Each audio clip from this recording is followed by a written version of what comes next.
আমরা আর পেতে চাই না। তাই শ্রমজীবী ভাইদের প্রতিনিধি হয়ে আমরা এইটার বিরুদ্ধে লড়বো। শ্রমজীবী ভাইরা সবসময় অসম্মানিত, ন্যায্য অধিকার আদায়ে সবসময় পিছিয়ে আছে।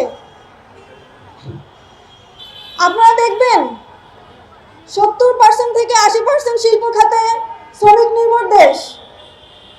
আমাদের শ্রমিক ভাইয়েরা সবসময় শুধু বাংলাদেশেই নয়, প্রবাসে